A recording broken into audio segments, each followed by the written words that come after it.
shortly, so that committees can meet. We're working on the committee schedule and the rooms and the motions to allow committees to meet right now. So in the meantime, we're going to take up a couple more bills until that list comes up to the front. File item 10, AB 946. Clerk will read. Assembly Bill 946 by Assemblymember Bonnie Lowenthal and others, an act relating to public contracts and declaring an urgency thereof to take effect immediately. Ms. Lowenthal. Thank you, Madam Speaker. You know, if you can call L.A. County a district, this is very much of a district bill.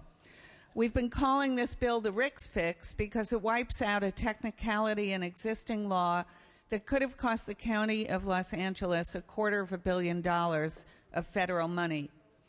RICS is an acronym for a federally funded first responder radio system that will serve the 10 million people in LA County and make sure that all of our great public safety organizations can talk to each other in an emergency. Now, we all saw an incredible emergency yesterday, not in LA County, but in San Diego, Imperial, and Orange counties. And it's that kind of emergency that makes the development of this sort of system even more important. The Joint Committee on Emergency Management, which I chair, will be studying that emergency as we go forward. But this bill is important. It doesn't come out of our pocket. It'll bring 2,100 jobs, and it makes Californians a lot safer, and it will make it rain. I urge your aye vote. Mr. Mendoza. Thank you, Madam Speaker. Can I ask some questions to the author of the bill? Without objection. Ms. Lowenthal, why are we doing this bill on this last? It was a good amendment. The previous bill had to do with something about property that becomes eligible for disabled veterans, and this just got exempted. That's correct. It is very last minute in order to allow LA County to put out a contract that will be, in fact, technically okay. When they put the contract out the first time, there were some errors, minor errors, but it violated the state law. We are fixing the state law in order for them to put that contract out a second time, and in order to make sure that federal money for the emergency communication system, the interoperability that we all talk about in LA County since 9/11, to make sure that system can be developed legally. Some of the opponent was talking about that. We're saying that we should be using the traditional procurement process instead of creating a separate procurement process for just LA County. And I don't know if this has to do with the fact that there was an issue with LA County violating the state rules on how publicly funded projects are structured and how they are awarded. Is this sort of like a bill that would help clean up that because they weren't able to do it right the first 3 years? That is basically correct. It begins the procurement process again. It does it legally. It allows LA County to get those federal monies to, at long last, put that interoperability system to work. Thank you. Thank you. Just to finish up, Madam Speaker, I have concerns with this, obviously, because I think that the county did not follow the right process. They worked on this for the last 3 years, and when they went out to bid, they found out that they did not follow the right procedure that the state has for procurement. And I'm kind of disappointed, but I urge you to support, just because of the fact that we don't want to lose this opportunity. We don't want to lose these millions of dollars that we need. But I just wanted to point out the fact that I think it's a costly mistake that hopefully will not be repeated for this issue. So again, I urge your support, but I just hope this doesn't happen again for something that's so important for our county. Thank you. Seeing no further questions or debate, Ms. Lowenthal, you may close. Thank you very much. I just want to point out that the sponsor of this bill, LA County, has enormous support from the California contract cities and all of the cities that are part of that organization, from the state firefighters, the Police Chiefs Association, the county sheriff. I urge your support. Thank you. Clerk will open the roll. All members vote who desire to vote. All members vote who desire to vote.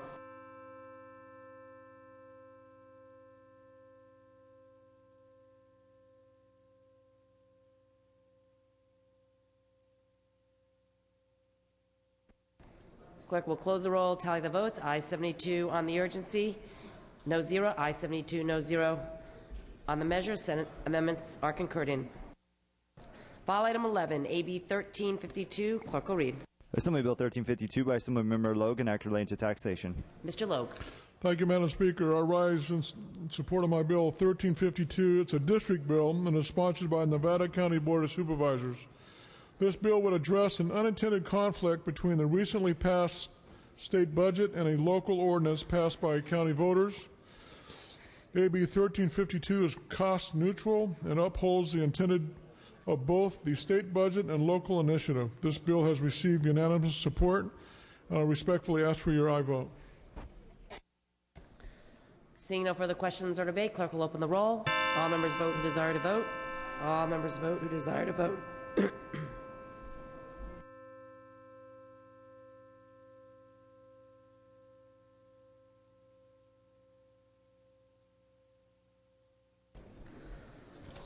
Clerk will close the roll, tally the votes. Ayes 68, noes 1 on the measure. Senate amendments are concurred in. Okay, we're going to go out of order, members. We're going to take file item 3, SB 946. File item 3, SB 946. Clerk will read. Senate Bill 946 by Senator Steinberg, an act relating to health. Mr. Bell. Madam Speaker and members, many of you have someone in your family or know someone who has a child with autism. The odds of giving birth to a child with autism is 1 in 110. There are treatments that make a big difference in the ability of children with autism to overcome the challenges and live a productive life.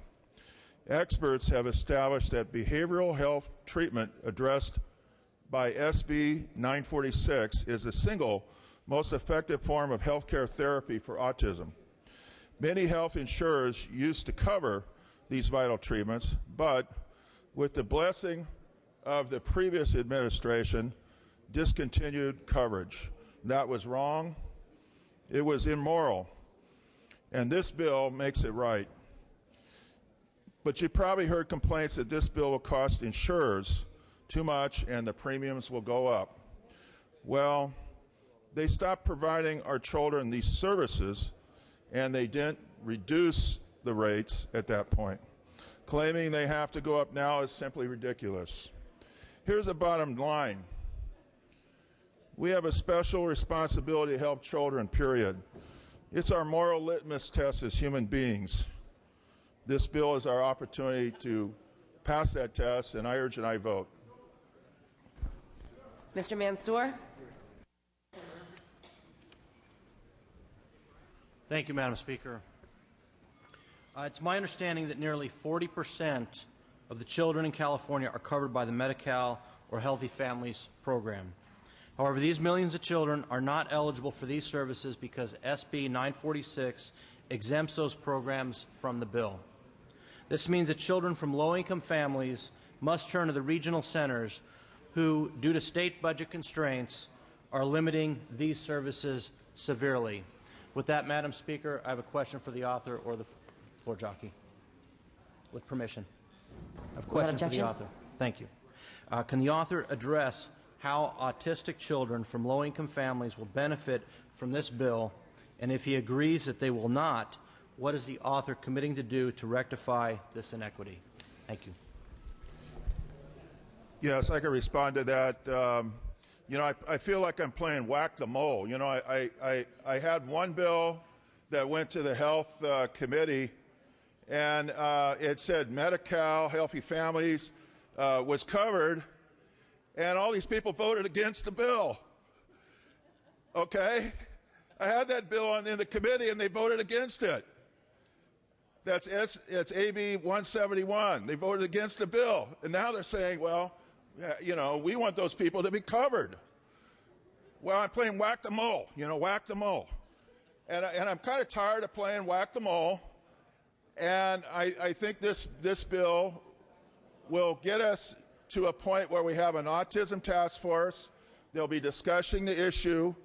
And the Medi-Cal system and the Healthy Family System is a contract with the federal government, and I personally will work with the federal government and the administration to make sure that mental health parity, including autism, is covered by the Medi-Cal program and the Healthy Families program, because that's where we have to evolve to, and that's what I think we ought to do. But don't come here and say, well, now you want these people to be covered under the bill when you voted against it the last time. Thank you. Mr. Chesbro. Thank you, Madam Speaker. The author did a very good job responding to that question, but the only thing he missed is I would have asked the question back, which would have asked the questioner, well, if we included all of those folks, would you support the bill? And I think we know the answer to that. The withdrawal of coverage by insurance companies is a classic example of cost shifting that has helped to create the state deficit that we have. Insurance companies picking and choosing, cherry-picking benefits that they will no longer provide. And in this case, it's benefits to some of the most vulnerable children in our communities. And so it's only right that we require them to take back the responsibility of covering these services, which, as the jockey has, gentleman who's jockeying the bill, try not to name him, he is a little bigger than a jockey. But he said it first. I didn't say it. Indicated these are treatments that are proving increasingly to be effective. We're finding that there are many things that can be done to really help these children with early intervention and reduce costs to taxpayers in the future. And probably also, I'd like to see a study on it. I can't say it based on research, but I think it's a pretty good bet that over the lifetime of these children that it's also going to save the insurance companies money. But we've seen time and time again where insurers are unwilling to finance various kinds of benefits like mental health treatment and drug and alcohol treatment because they have a very short-term view of it. Their view is that a severely disabled person or a person with an addiction or a mental illness probably isn't going to wind up insured, and they're going to wind up the public's cost anyway, so the long-term cost savings isn't really what they're after. So I'm for this bill very passionately, and I encourage your aye vote. Dr. Halderman. Thank you, Madam Speaker. Actually, I was in support of this bill until the carve-outs, which I find to be discriminatory and unfair, were just put in at the last minutes.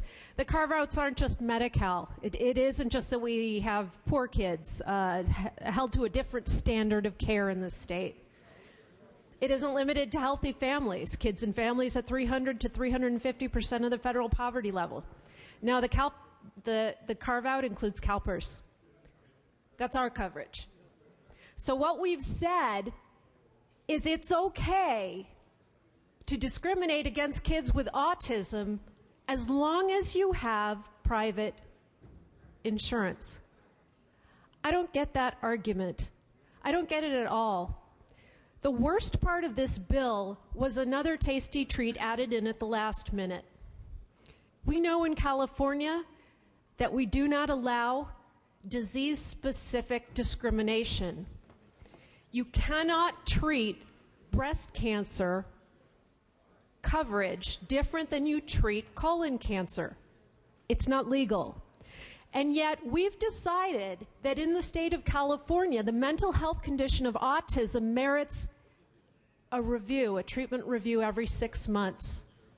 Utilization review every 6 months for children with this lifetime disease process.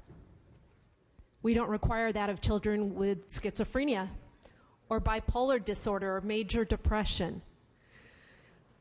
This would have been a supportable bill in one other version. It is not now supportable, and our Constitution says it is not. I would appreciate an abstention or a no vote to send a message that we don't treat kids like this in California. Mr. Monning? Thank you, Madam Speaker and members.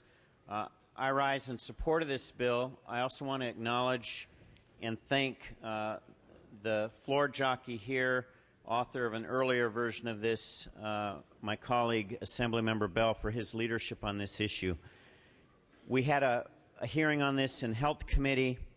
Many of these same questions and concerns were vetted. Members, it comes down to this. We have an opportunity to help families today who are struggling with the challenge of securing treatment for children with autism.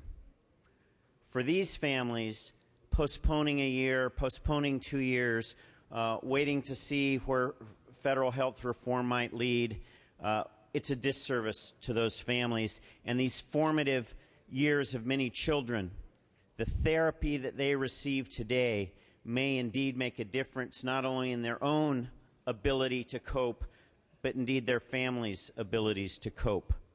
The question of about Medi-Cal coverage, the federal health care reform will indeed increase the limit and the essential benefits, the eligibility levels, and as the federal government determines the essential benefits package, they will look to California, and they will look to a standard of care, a standard of definition, and indeed a level of compassion and caring for the inclusion and treatment of families and children with autism equally and fairly. This is a first step. The convening of the task force will further inform the discussion. Members, we are a legislature that doesn't get everything right or include everybody in the first stripe. We need to push this forward a step. I urge your aye vote for the families and for the future of federal coverage on this issue. Thank you. Mr. Logue. Madam Speaker, I rise in opposition to this bill. This bill is going to cost annually over $200 million and will likely cost the state twice that much by 2014. This bill also picks winners and losers. More people have lost their health insurance this year due to rising costs than ever before, so this is not the time to implement this bill. I respectfully ask for your no vote. Mr. Lara. Thank you, Madam Speaker and members. You know, the arguments against this bill make as much sense as one of you teaching me how to Dougie. And I have to say that this is an important bill for the hundreds and thousands of kids that are suffering with autism. I think it's a very important bill, and I urge all of you to support it. Thank you. Ms. Harkey. Thank you, Madam Speaker and members. I know no one more committed to the cause of health and children than Mr. Bell. I don't know if he chose this as a focus or it was foisted upon him, but he's done a marvelous job. My problem is, and we all know, or I'm sure you all do know, autistic children. I happen to know of two very closely within the family, so it's very prevalent right now. There are real problems with it. We passed a bill out of this House to help veterans, I believe, I think it was last year, to continuous coverage. The problem that I have, and maybe it's the focus of the term limits and the constantly revolving door of this assembly, and we will have 40 new members next year, all with their own priorities, is that there's no focus. And maybe it was the previous governor, but it seems to be continuing with this governor. There's no focus as to what the priorities are. We have cut from the elderly a common sense program that keeps them from potentially ending up in nursing homes. We've cut that. It's going to cost us more for the nursing home than it will for the in-home. We've allowed restrictions to be removed from IHSS, which has been noted with fraud, but we're not reining that in. We've funded, as I said yesterday, high-speed rail projects, $500 million.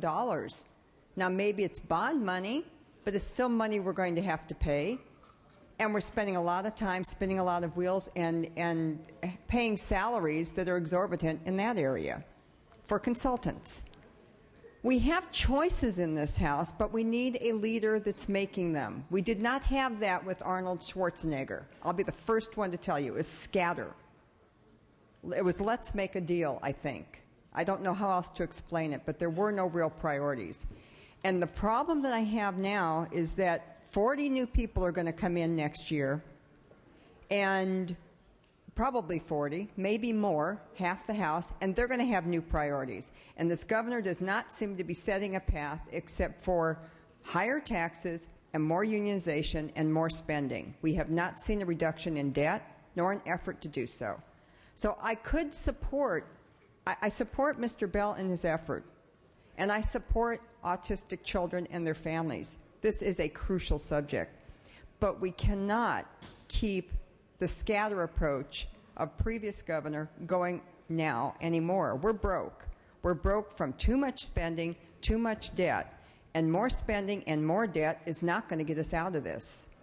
So my empathy is with Mr. Bell. I believe, and the authors, I believe that this is an area that needs to be addressed, and we're going to have to address it because it's going to cost us more in the long run. But there's no money to be doing this now, and to impose it, a further mandate on the business community, the insurers, it's just, you know, our unemployment is too high. The costs are too high in this state. The regulations that passed out of this building over the last couple of days have been unbelievable. We've saved a little money in the tax package yesterday, supposedly, although we charge more to one industry, we're giving it back to those of a lower income, actually, in that last tax package, but then we're taking it out with other costs and unionizing daycare. So, I mean, I'm just very confused as to where we're going here. I appreciate the effort, and I want to work to help autistic children. But we have to have a focus, and I think Mr. Bell is probably one of those legislators that I admire that maybe can get this House going on a focused area for those that truly need help, what we need to do about it, and maybe cut some of the peripheral spending that we really don't need to have. Thank you very much. Ms. Huber. Thank you, Madam Speaker. As the mother of a child diagnosed last summer with PDD-NOS and autism spectrum disorder, I urge you to vote for this bill. To my colleagues who say that we cannot afford to spend money, I urge you to read the analysis from the Appropriations Committee. This bill saves the state $140 million. To my colleagues who don't think that this is a big enough problem to warrant us to spend time on it right now, I remind you, 1 in 110 children born today are born on the autism spectrum. This problem is enormous, and it deserves our time and attention. And do not let the perfect be the enemy of the good. It may not yet cover all children, but we're headed in that direction. Because if we don't do something today, our school system will suffer, our regional centers will suffer. We need these children to get the services that are going to help them become capable members of society. And this bill helps to achieve that objective. I urge I vote. Dr. Pan. Thank you, Madam Speaker, members. I also urge your support of this very important bill. And when I look at this bill, it's certainly not a perfect bill. I think that even the author said that he would prefer if we could actually cover all the children with autism and not try to carve this out. But you know, we have to face some of the political realities of what it takes to actually get something implemented. You know, as a pediatrician who actually specializes in children with developmental disorders, I've worked with many families trying to struggle to figure out how they can get the kind of care they need for their children with autism or other neurodevelopmental disabilities. And one of the places where we always get jammed up is that the ping-pong that happens between education and the health plans about is behavioral therapy, education, or it's medical. And I would argue that it makes sense to say that's part of medical care. And that's something that, and I think for not only for this disorder, but for other behavioral disorders. And so the other thing I would also say is that while certainly I'm not happy about the fact that we're carving out Medi-Cal and Healthy Families and CalPERS, and in fact, most of my patients are actually Medi-Cal and healthy families, so it's not going to directly help them. It will actually, I'm supporting this because it will help them indirectly, and I will continue to work, and I'm sure my colleagues here will continue to work to try to expand to include. And what that will do, though, is they'll actually build up increased capacity, all right? Because right now, because no one has it, it's hard to find the people to provide the care because there isn't a clear mechanism for getting payment so that they can actually sustain their businesses, their services. And that's what we want to try to do. So while this is an imperfect bill, this is a step in the right direction. I urge your aye vote. Thank you. Mr. Garrick. Thank you, Madam Speaker. I find myself having to rise on this issue. I spoke in the committee about it. I myself am an uncle of a child who's been diagnosed with autism, my niece. Devastating and significantly family-altering illness. Hard to handle, yes. A burden on parents, aunts, uncles, grandparents, the whole family, something that we gladly accept because of the love we have for the child, and the desire to treat that child equally, like you do all the other children. The illness itself requires some early treatment in the 2, 3, 4-year age group, and that we were able to provide, we're proud to say. But what baffles me is when I hear so many of my colleagues concerned so deeply about covering children across the board, and yet their willingness to skip over the Medi-Cal, the healthy families, children that need it in the 2, 3, 4-year, and the PERS themselves, but to take again, as I state over and over again, the heavy hand of government and just impose it on the private sector and not equally impose it across the board to all the citizens so that they and their children can gain the same type of services that we're talking about. If this bill is so good, I ask the author to bring it back next year at the first of the year, and we'll all work together so that all of those groups can get these services. But to rush it through today in the last minute and impose it just on the private sector, those individuals, this is wrong. I urge a no vote. Ms. Brownlee. I, too, just wanted to rise in support of this bill and rise in support of Mr. Bell's effort around this issue. This is very important and a first step. As it's already been said, it's not a perfect bill, but it's a start and a good start. And I think the insurance companies are shifting their costs on to the backs of schools and school districts trying to service these children. And school districts across the state of California, special education costs for them run anywhere from 10% of their overall school budget upwards to 20 or 25% of their overall school budget. This bill would help to relieve those costs that school districts are having to incur. And it's not that school districts would not have to service these children. That's not true. But with some better resources to partner with families with these children to make sure that these children, as well as all other children in school, can be successful in school. So this is a very, very important measure, and I urge your strong support. Ms. Mitchell. Thank you, Madam Speaker. I just want to stand and say, as chair of Sub 1 Committee, I'm thrilled to hear the commitment expressed on the floor today for funding and support of Medi-Cal and Healthy Families beneficiaries. I'm thrilled and hope that I can get a record of today's floor statement so I can go back to those members when we're making tough decisions around funding for Sub 1 issues in a very, very few months. So I hope that I can rely on your continued support in that area. But I'm also struck and confused because as a member of Assembly Health Committee, I've pulled up AB 171, the bill that would have provided coverage to Medi-Cal and Healthy Families children with autism. And what is striking me and confusing me, quite frankly, Madam Speaker, is two of the members who have said today that this bill should not be supported because it doesn't cover those populations were no votes on that bill in committee. So I hope the confusion doesn't continue, and when we come back to this issue from a fiscal perspective, people will remain true to the commitment and statements they made today in the public venue about their commitment to children on Medi-Cal and healthy families and the fact that they are entitled to the same kind of health coverage privately insured children are entitled to. I support this bill, as I did AB 171, Mr. Bell. Mr. Williams. Well, the point has been raised by members on the other side of the aisle. Why do we have the private sector? Why are we forcing the private sector to take care of this problem? And I think it's a good question, because I agree that that's not the ideal way to do it. What you hint at when you say, why are we forcing the private sector to take care of this, is that you think the public sector should be able to take care of it.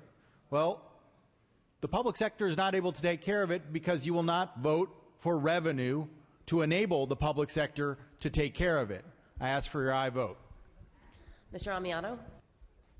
Yes, I think this is a perfect bill with the perfect author, with a perfect commitment. I don't know why we're dithering about this. I was a special ed teacher. I know how glacially these marginalized communities are treated.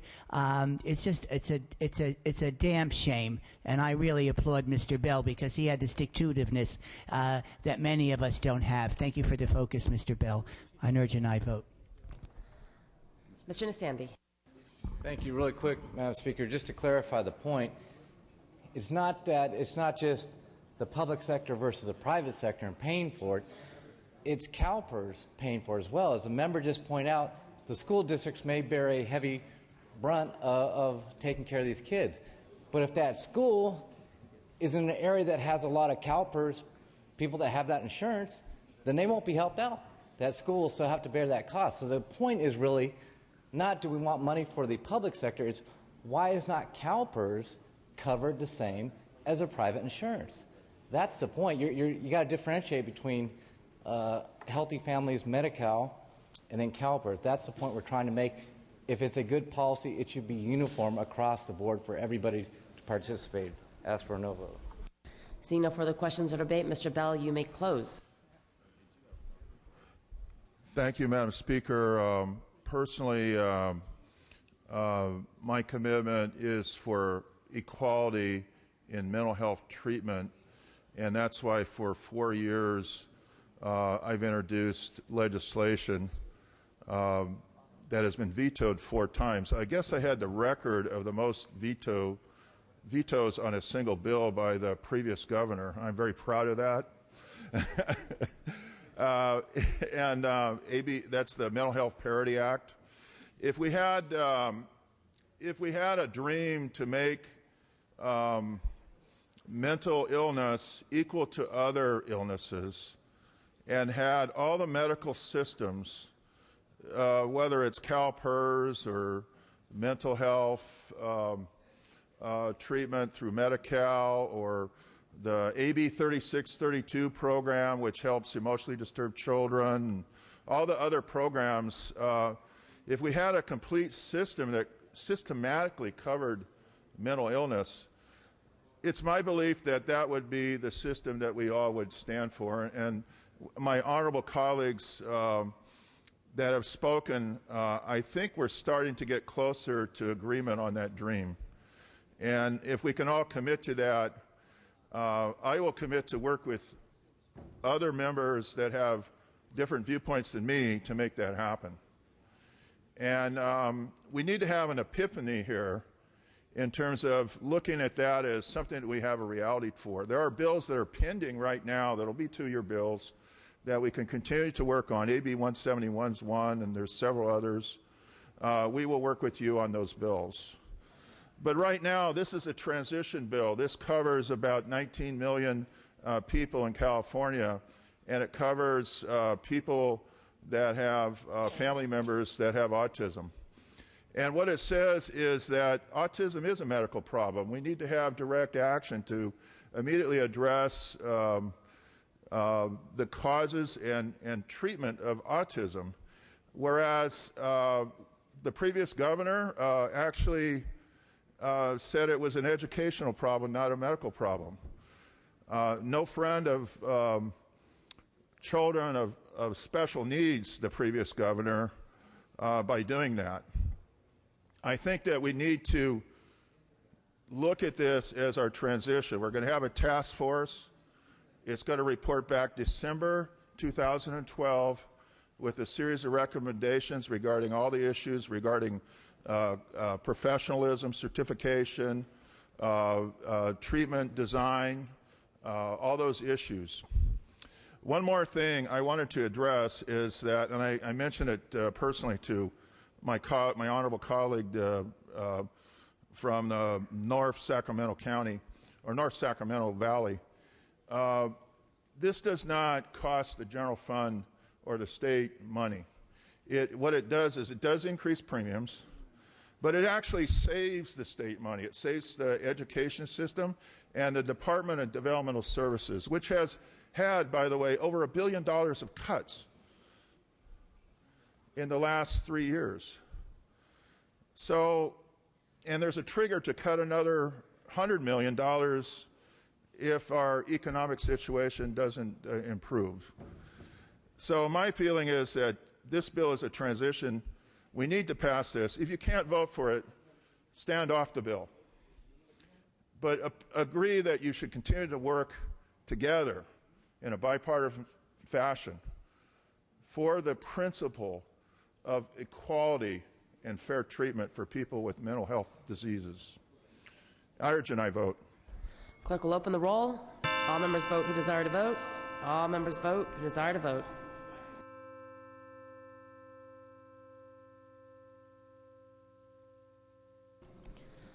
Clerk will close the roll, tally the votes. Ayes 51, noes 10. Measure passes.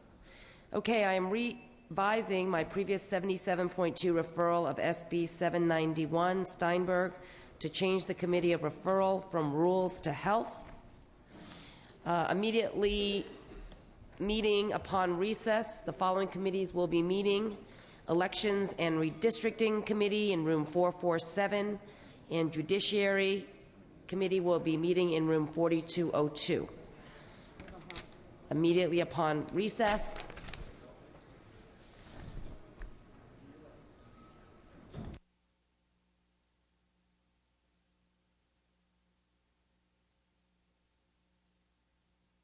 Mr. Calderon, motions from the floor.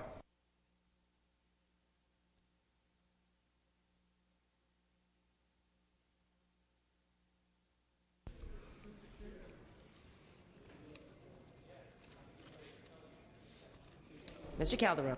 Yes. Madam Speaker, I request unanimous consent to suspend Joint Rule 62A to allow the following committees to meet to hear the following bills upon the call of the chair in a room to be announced. Governmental Organization to meet to hear AB 1417. Insurance Committee to meet and hear AB 228 and AB 585. Judiciary to meet and hear AB 456. And Natural Resources to meet and hear SB 618. Without objection, clerk will note.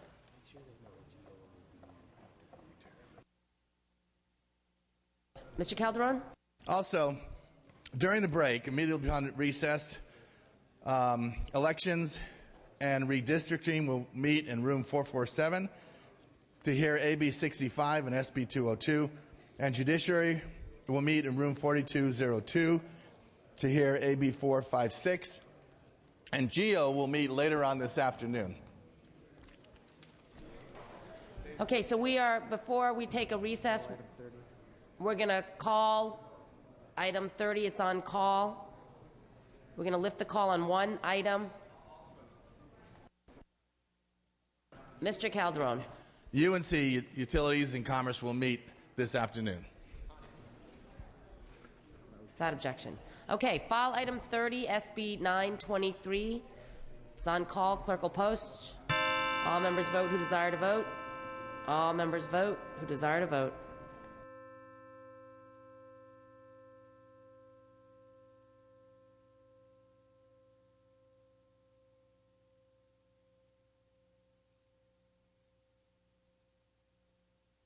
Mrs. Soloria moves the call.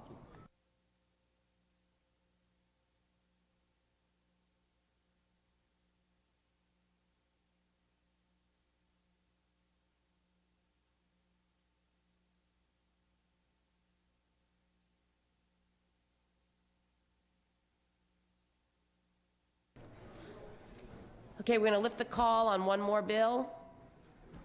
File item 37, SB 244. Clerk will post. All members vote who desire to vote. All members vote who desire to vote. Clerk will close the roll, tally the votes. Ayes 44, noes 24. Measure passes.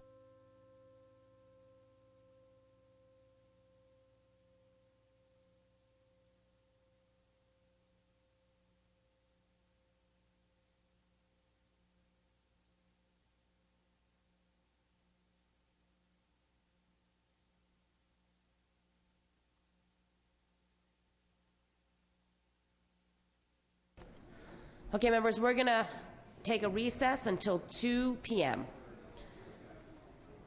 to allow committees to meet. 2 p.m., and you can leave the chambers. See you back.